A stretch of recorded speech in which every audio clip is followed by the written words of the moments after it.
Hi അസ്സാം വലൈക്കും. Welcome back Chappi's kitchen. ഞാൻ കുറേയായി വീഡിയോ ഒന്നും അപ്ലോഡ് ചെയ്യാത്തത്. അപ്പോൾ ഇന്ന് ഞാൻ വിചാരിച്ച് ഒന്ന് അപ്ലോഡ് ചെയ്യാൻ വീഡിയോ എടുത്തിട്ട് അപ്ലോഡ് ചെയ്യാമെന്ന്.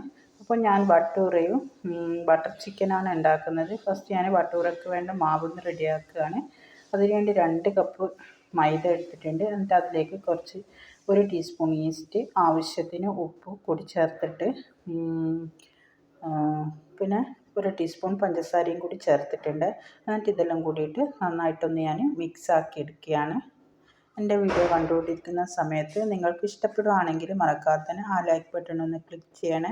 ചാനൽ ഇതുവരെ സബ്സ്ക്രൈബ് ചെയ്യാത്തവരുണ്ടെങ്കിൽ ഒന്ന് സബ്സ്ക്രൈബ് ചെയ്ത് സപ്പോർട്ടും കൂടി ചെയ്യുക. അപ്പോൾ ഇതാ മാവ് ഞാൻ കുഴച്ചെടുക്കുകയാണ്. ഞാൻ ഇളം ചൂടുള്ള പാലിലാണ് ഇത് കുഴച്ചെടുക്കുന്നത്. നന്നായിട്ട് നമ്മൾ ചപ്പാത്തിക്കൊക്കെ കുഴക്കുന്നത് പോലെ നല്ല സോഫ്റ്റായിട്ട് തന്നെ കുഴച്ചെടുക്കുക. അപ്പോൾ ഇത് ഞാൻ കുഴച്ചെടുത്തിട്ടുണ്ട്. ഇനി ഇത് ഞാൻ ഒരു 2 മണിക്കൂർ റെസ്റ്റ് ചെയ്യാൻ വെക്കുകയാണ്. ഇതിൻ്റെ മേലെ ഞാൻ കുറച്ച് ഓയിലൊന്ന് സ്പ്രെഡാക്കി കൊടുക്കുന്നുണ്ട്. എന്നിട്ട് ഇത് ഞാനൊന്ന് അടച്ചു വെച്ചിട്ട് ഞാനിത് 2 മണിക്കൂറാണ് റെസ്റ്റ് ചെയ്യാൻ വെക്കുന്നത്.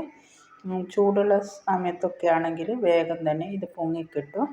അപ്പോൾ ഞാൻ ഇത് അടച്ച് വെക്കുകയാണ്. ഇനി ഞാൻ ബട്ടർ ചിക്കൻ ഉണ്ടാക്കുകയാണ്. അതിന് വേണ്ടി ഞാൻ 1 കിലോ ചിക്കൻ എടുത്തിട്ടുണ്ട്. എന്നിട്ട് ഇതിലേക്ക് ആവശ്യത്തിന് ഉപ്പ് ചേർത്ത് കൊടുക്കുക.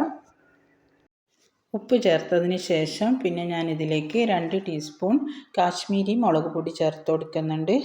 കാശ്മീരി മുളക് പൊടി തന്നെ ചേർക്കാൻ ശ്രദ്ധിക്കുക, എന്നാലേ നല്ലൊരു കളർ ഉണ്ടാവുള്ളൂ. അതിനുശേഷം പിന്നെ 1 ടേബിൾ സ്പൂൺ ഇഞ്ചി വെളുത്തുള്ളി പേസ്റ്റ് ചേർത്ത് കൊടുക്കുക. പിന്നെ ഞാനിതിലേക്ക് ചേർത്ത് കൊടുത്തത് 1 ടീസ്പൂൺ വിനാഗിരിയാണ്. തൈരാണ് ചേർത്ത് കൊടുക്കേണ്ടത്. അപ്പോൾ എൻ്റെ അടുത്തിപ്പോൾ ആക്കുമ്പോൾ തൈരില്ലാത്തത് കൊണ്ട് വിനാഗിരി ചേർത്ത് കൊടുക്കുന്നുണ്ട്. എന്നാലും നല്ല ടേസ്റ്റ് തന്നെയാണ് തൈര് ചേർത്തിട്ടില്ലെങ്കിലും ഇത്. എന്നിട്ട് ഇതെല്ലാം കൂടി നന്നായിട്ടൊന്ന് മിക്സാക്കിയിട്ട് ഒരു അരമണിക്കൂറൊക്കെ റെസ്റ്റ് ചെയ്യാൻ വെച്ചാൽ നല്ലതാണ്. ഞാൻ അത് അപ്പോൾ തന്നെ ഫ്രൈ ആക്കി എടുക്കുകയാണ്. അതിനു വേണ്ടി ഞാനൊരു പാത്രം അടുപ്പത്ത് വെച്ചിട്ടുണ്ട്. പാത്രം ചൂടായതിന് ശേഷം ഇതിലേക്ക് ഞാൻ 1 ടേബിൾ സ്പൂൺ ഓയിൽ ഒഴിച്ചിട്ടുണ്ട്. ഓയിലും ബട്ടറും കൂടി ചേർത്തിട്ടാണ് ഞാൻ ഈ ചിക്കൻ ഒന്ന് ഫ്രൈ ആക്കി എടുക്കുന്നത്. പിന്നെ ഞാനിതിലേക്ക് 1 ടേബിൾ സ്പൂൺ ബട്ടറും കൂടി ചേർത്ത് കൊടുക്കുന്നുണ്ട്. വീഡിയോ കുറച്ച് ലോങ് ആയി പോയിട്ടുണ്ടെങ്കിൽ ക്ഷമിക്കണേ.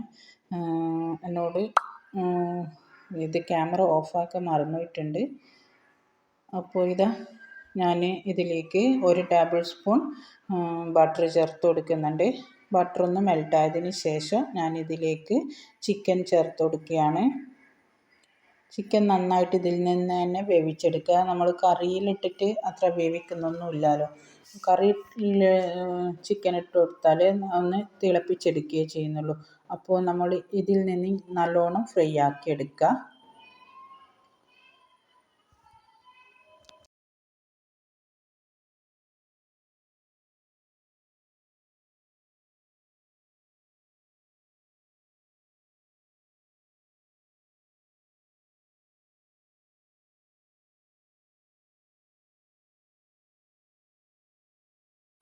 അപ്പോൾ ചിക്കൻ ഞാനിതിലേക്ക് ചേർത്ത് കൊടുത്തിട്ടുണ്ട്. ഇനി ഇതിൻ്റെ ഒരു ഭാഗം ഫ്രൈ ആയാൽ നമുക്കിത് മറിച്ചിട്ട് കൊടുക്കാം. അപ്പോൾ ഇതിൻ്റെ ഒരു ഭാഗം ഫ്രൈ ആയി വന്നിട്ടുണ്ട്. ഞാനിത് മറിച്ചിട്ട് കൊടുക്കുകയാണ്. 2 ഭാഗവും നന്നായിട്ട് ഫ്രൈ ആയതിന് ശേഷം നമുക്കിത് കോരി മാറ്റാം. അധികം ഹാർഡായിട്ട് ഫ്രൈ ചെയ്യേണ്ട ആവശ്യമൊന്നുമില്ല, അന്നൊരു ടേസ്റ്റ് ഉണ്ടാവില്ല.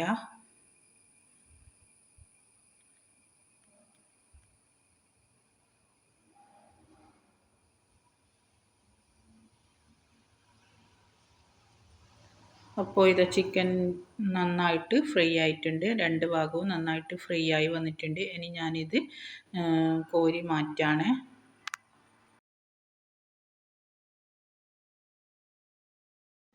ചിക്കൻ ഫുള്ളും ഇതിൽ നിന്ന് കോരി മാറ്റിയതിന് ശേഷം ഇതിലേക്ക് ഞാനിത് 1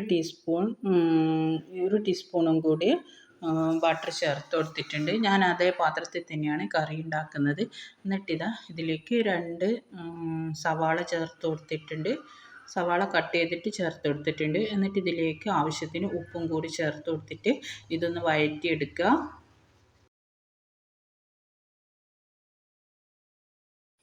വഴന്ന് വരുന്ന സമയത്ത് ഇതിലേക്ക് ഞാൻ 2 വലിയ തക്കാളി ചേർത്ത് കൊടുക്കുന്നുണ്ട്. നമ്മൾ സവാളേനേക്കാളും കൂടുതൽ തക്കാളിയാണ് ചേർത്ത് കൊടുക്കേണ്ടത് ഈ കറിക്ക്, എന്നാലാണ് നല്ലൊരു ടേസ്റ്റ് ഉണ്ടാവുക. അപ്പോൾ തക്കാളി ചേർത്ത് കൊടുത്തതിന് ശേഷം ഞാനിത് നന്നായിട്ടൊന്ന് വഴറ്റിയെടുക്കുകയാണ്.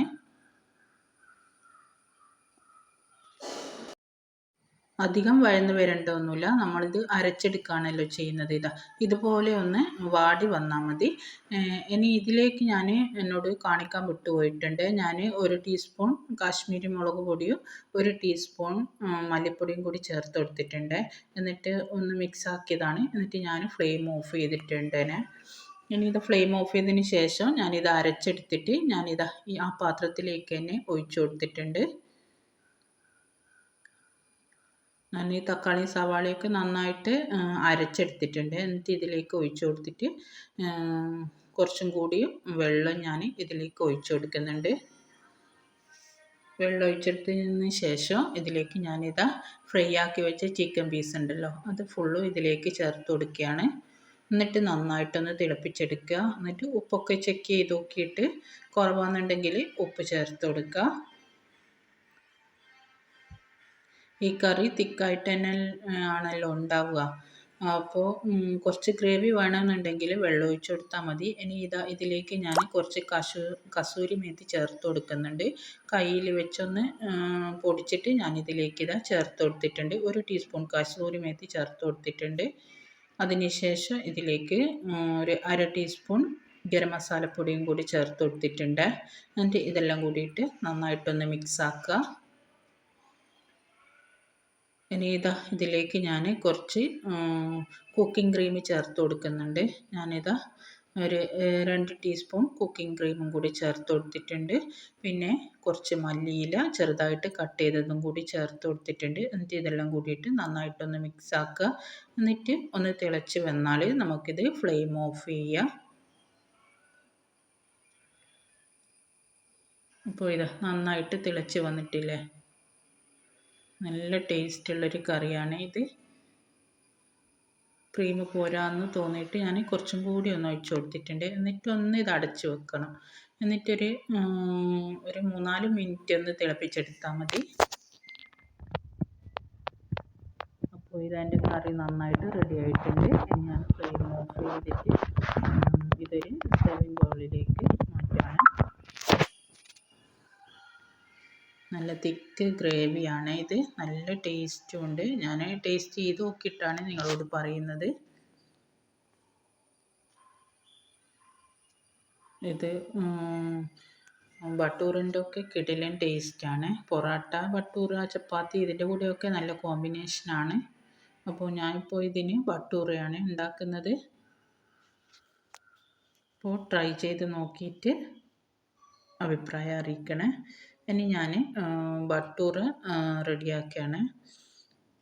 അപ്പോൾ സെർവ് ചെയ്തിട്ട് ഇതിൻ്റെ മേലെ കുറച്ച് ക്രീമും കൂടി ഞാൻ ഒഴിച്ചു കൊടുക്കുന്നുണ്ട്. 1 ടീസ്പൂൺ ക്രീം ഞാൻ ഇതിൻ്റെ മേലെയായിട്ട് ഒഴിച്ചു കൊടുത്തിട്ടുണ്ട്. അതൊരു ഭംഗിക്ക് വേണ്ടി മാത്രം ചെയ്യുന്നതാണ്. പിന്നെ കുറച്ച് മല്ലിയിലയും കൂടി ചേർത്ത് കൊടുക്കുന്നുണ്ട്. ഇനി അതവിടെ മാറ്റി വെച്ചിട്ട് ബട്ടൂർ റെഡിയാക്കുകയാണ്. നന്നായിട്ട് പൊങ്ങി വന്നിട്ടില്ലേ, ഒരു 1-1.5 മണിക്കൂർ കഴിയുമ്പോഴത്തേക്ക് തന്നെ നന്നായിട്ട് പൊങ്ങി വന്നിട്ടുണ്ട്. എന്നിട്ട് ഒന്നും കൂടി ഞാനിതൊന്ന് കുഴച്ചെടുക്കുകയാണ്.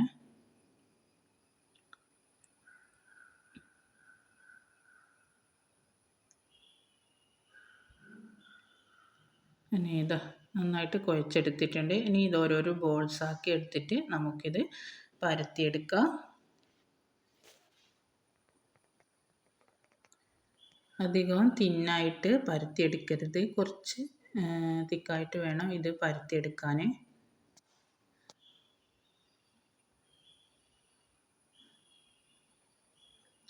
ഇത്ര വേണം, ഇത്ര തടി വേണം ഇത്.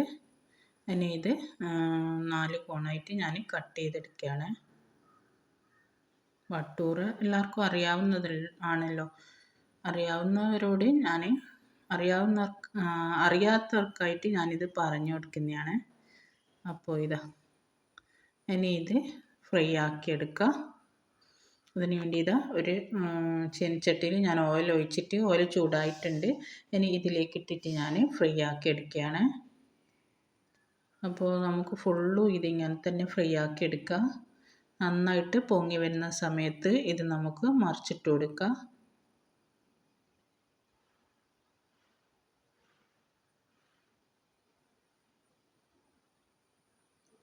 നല്ലൊരു കളറാകണ്ട. ഇനി ഇത് ഞാൻ കോരി മാറ്റാണ്. എന്നിട്ട് വീണ്ടും അതുപോലെ തന്നെ ബാക്കിയും കൂടി ഫ്രൈ ആക്കി എടുക്കുക.